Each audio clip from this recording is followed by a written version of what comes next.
Entender y preservar nuestras raíces conecta el pasado de lo que fuimos con el futuro de lo que aspiramos a ser. Hola, soy María Cela Álvarez y les doy la bienvenida a Herencias, un podcast sobre el patrimonio nacional dominicano. En este espacio auspiciado por el Banco Popular Dominicano, abriremos de par en par una ventana a nuestro pasado y también nos miraremos en el espejo de nuestro futuro. Junto a nuestros invitados exploraremos qué nos une y nos hace especiales como dominicanos y por qué cuidar y conservar nuestro patrimonio cultural y natural es clave para reforzar esa identidad que nos identifica ante el mundo. Nuestro pasado nos orienta y nos ayuda a seguir avanzando con un propósito compartido y valores comunes que inspiren a las nuevas generaciones de dominicanos. Vamos a comenzar. En esta ocasión vamos a hablar de lo intangible, el folclore, la cultura y todo lo que tiene que ver con el patrimonio inmaterial dominicano. Vamos a explorar qué lo conforma, su evolución y cómo podemos mantenerlo vivo. Yo me siento sumamente honrada de estar acompañada de 4 distinguidos expertos en esta materia, gente a la que apreciamos y respetamos muchísimo. Empezamos con el señor Manuel Vargas Payano, quien es actual director del Museo del Hombre Dominicano y uno de los autores de la publicación editorial Patrimonio Nacional, Joyas de la Cultura y la Naturaleza del Banco Popular. Nuestro duende mayor, Freddy Ginebra Giudicelli, gestor cultural y escritor y periodista, fundador de Casa de Teatro. El cantautor, sociólogo, productor cultural y presidente de la Fundación Cultural Cofradía, Roldán Mármol, y José Antonio Rodríguez, productor artístico y cantautor dominicano, quien ocupó también la posición como delegado permanente de la República Dominicana ante la Organización de las Naciones Unidas para la Educación, la Ciencia y la Cultura, UNESCO. Bienvenidos todos, gracias por estar con nosotros. Vamos a poner en contexto las cosas, iniciando por definir lo que es patrimonio inmaterial. ¿Qué lo compone? Bueno, se entiende por patrimonio inmaterial eso que es difícil de aprender, lo intangible un tanto, que podríamos asociarlo con el conocimiento que tenemos, las tradiciones que tenemos, los símbolos que usamos, para definir lo que nos define como una población, una comunidad, una cultura única. Entonces, la diferencia entre lo material y lo inmaterial son categorías que se usan para entender racionalmente, pero en la práctica nosotros los seres humanos vivimos la cultura como una totalidad.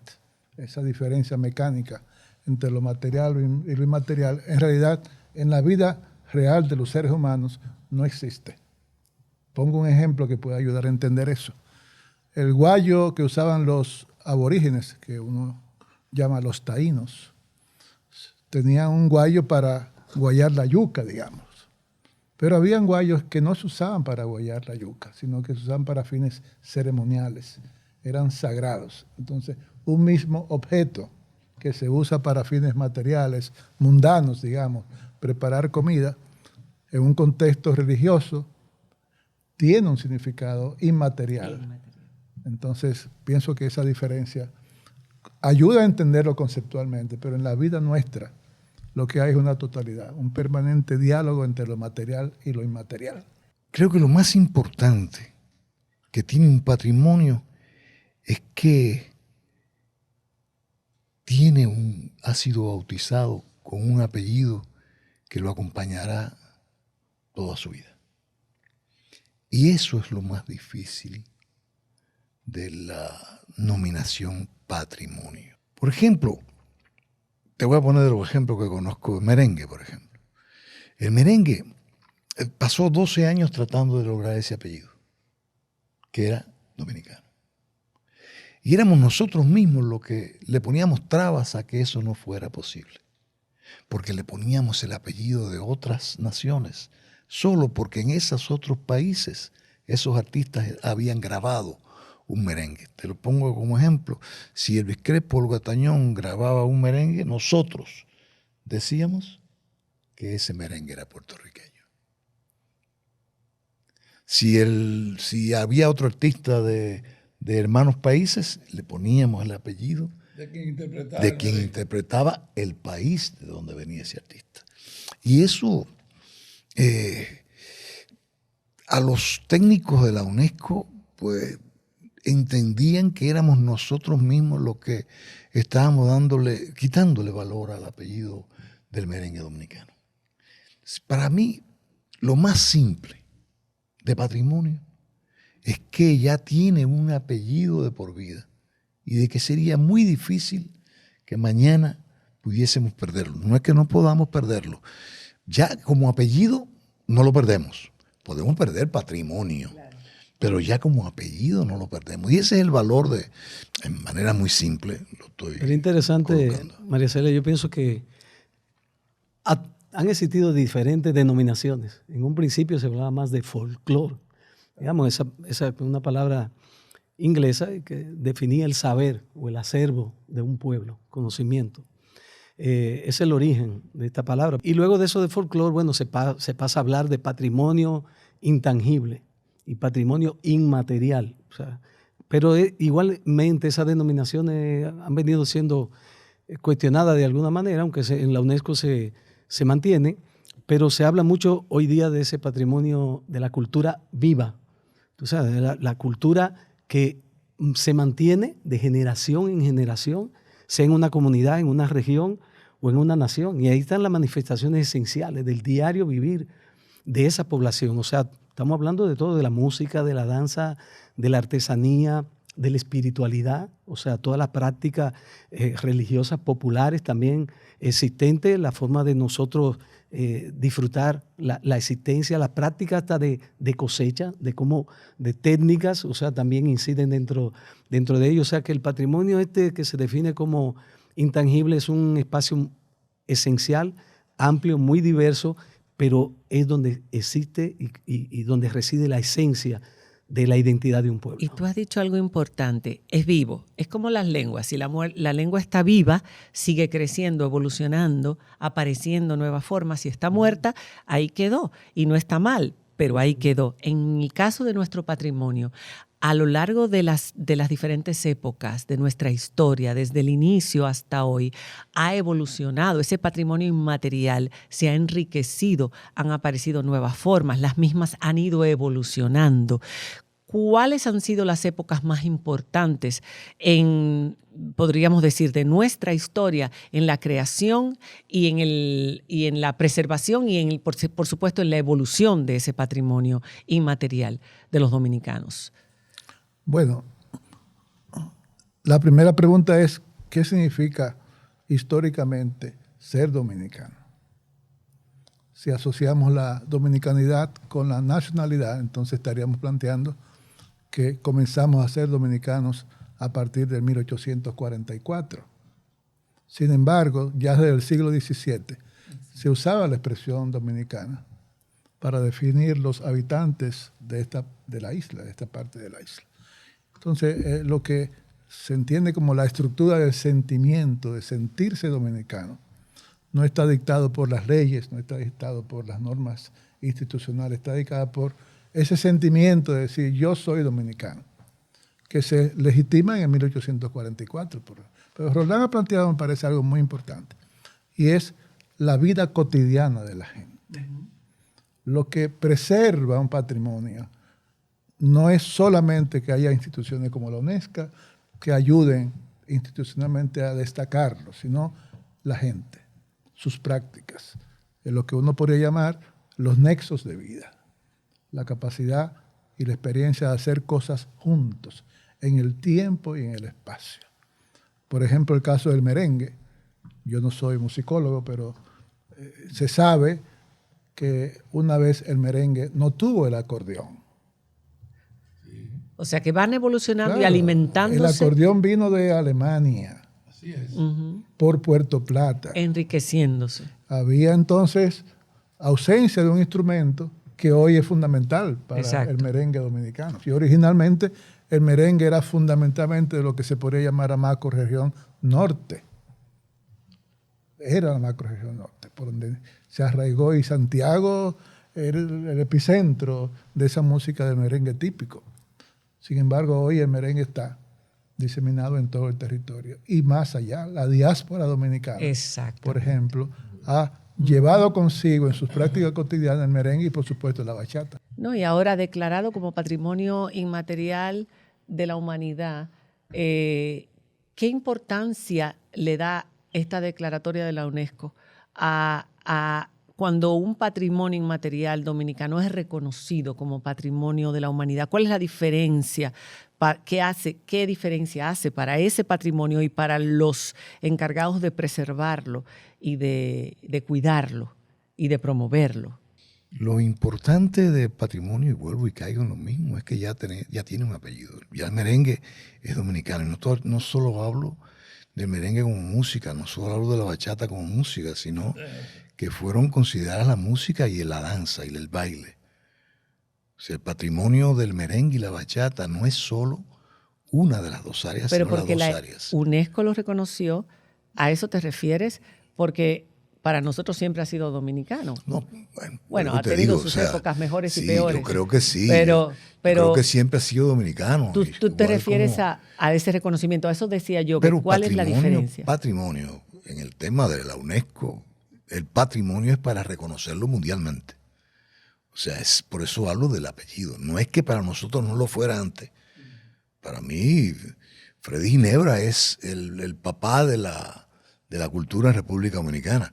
Si mañana la UNESCO lo reconoce, será el papá de la cultura dominicana para todo el mundo. Vamos a llamar a UNESCO para que lo haga. ¿Verdad? Deberíamos. Tú eres O patrimonio. sea, a lo que voy no es al dominicano. reconocimiento, Eso va indicando que ya no es al reconocimiento que uno le dé. desapareciendo. Entonces, ¿Cuáles son los comienzan a hacer patrimonios homenajes. inmateriales? ¿Cuántos han sido reconocidos por la UNESCO de nuestro patrimonio inmaterial? ¿Cuáles han sido reconocidos, 4, ¿no? además del merengue, la bachata? Tenemos 4. Hasta La ahora, gastronomía. primero, Son 4. 2 manifestaciones de la cultura popular, que son los congos del Espíritu Santo, de la zona de Santo Domingo Norte, que eso fue en el 2001, declarado Patrimonio Cultural Inmaterial de la Humanidad. Luego vienen los Uloyas de San Pedro de Macorís en el 2005.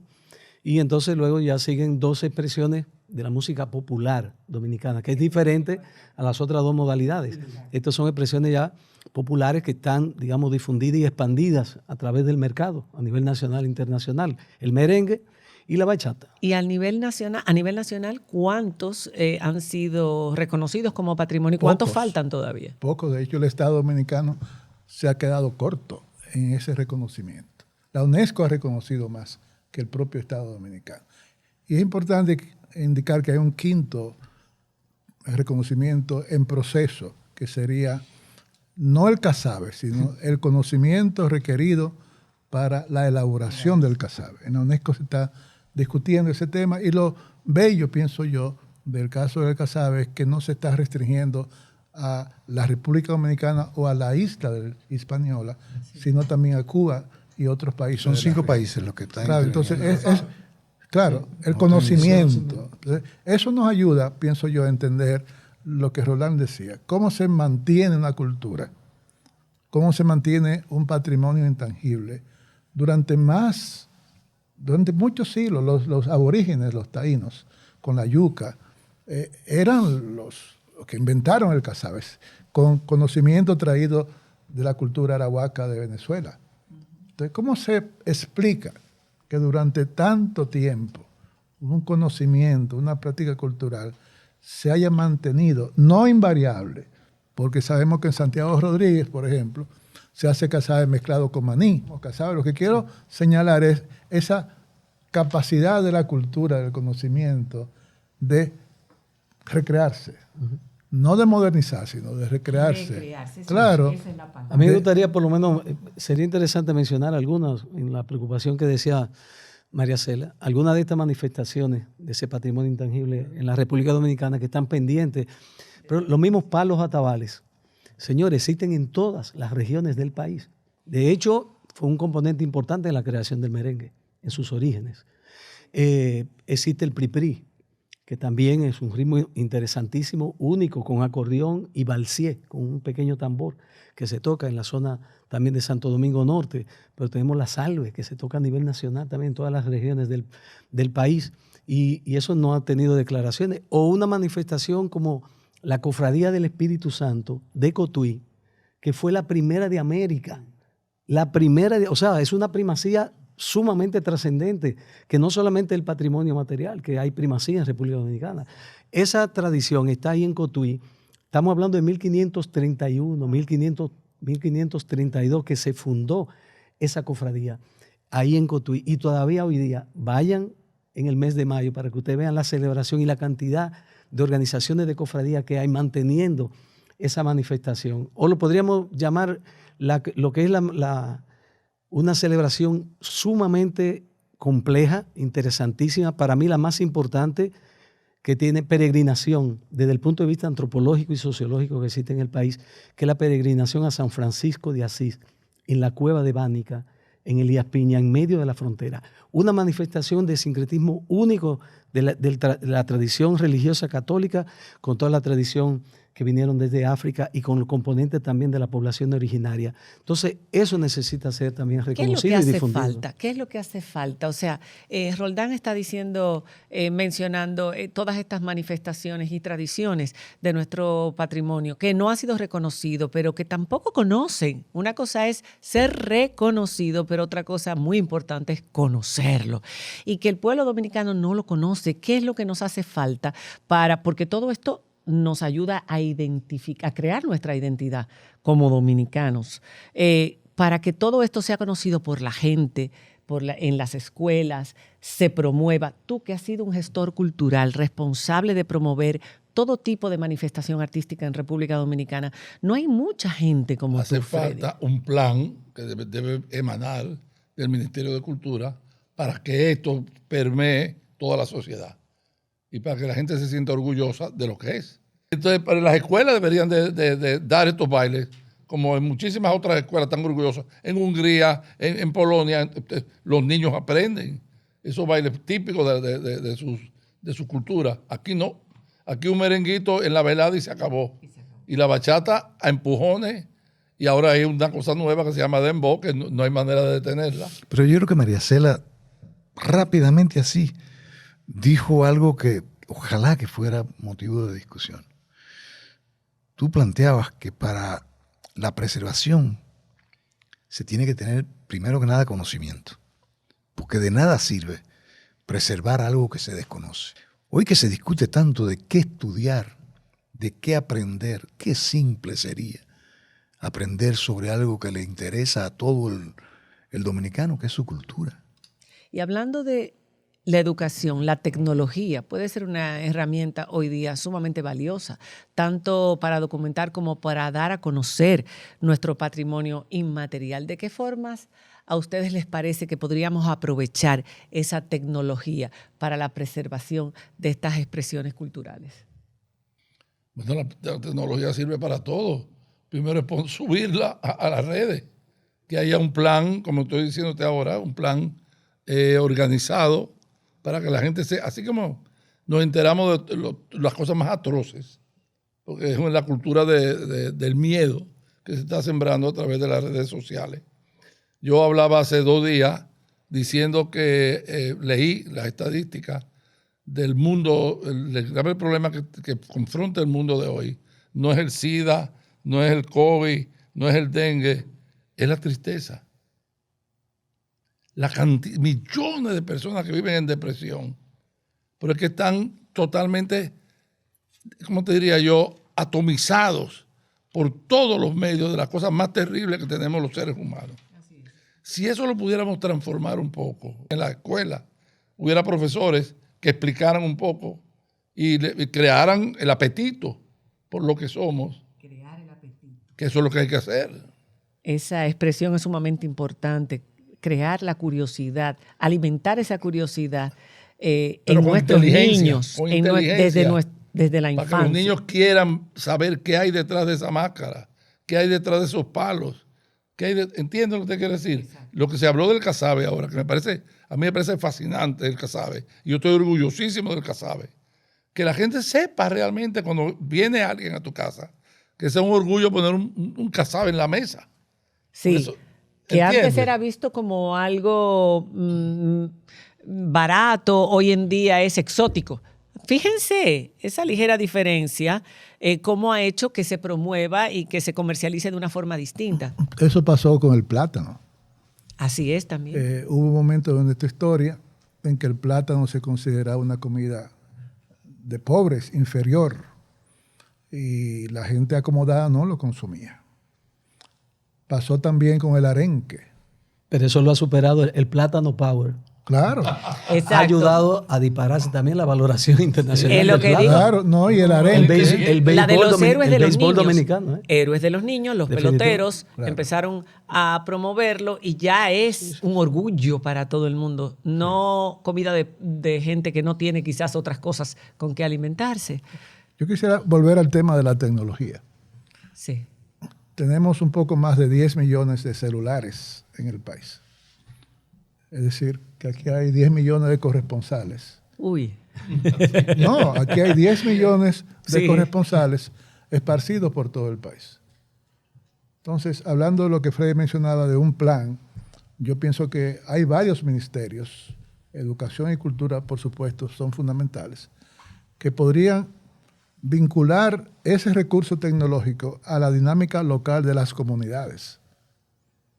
En lugar de crear una una narrativa nacional, vamos a crear una articulación de narrativas locales.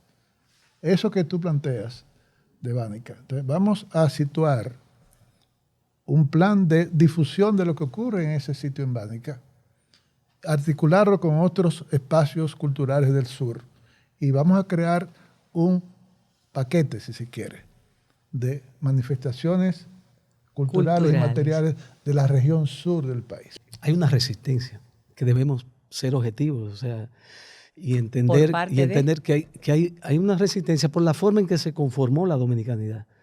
Yo pienso que la República Dominicana, al formarse también en una confrontación con Haití, implicó como parte de su identidad la negación de lo negro. Y entonces eso ha traído un problema sumamente complejo para aceptar todos los aportes que además de España y de las poblaciones originarias indígenas, pues también vinieron de África. Estamos hablando de más de 40, 50 o 60 grupos étnicos que fueron asentados de este lado de la isla en el periodo colonial, que no tiene que ver en nada con Haití. Hay mucha gente que piensa que los tambores, que los atabales o que la parte negra vino a través de Haití. No.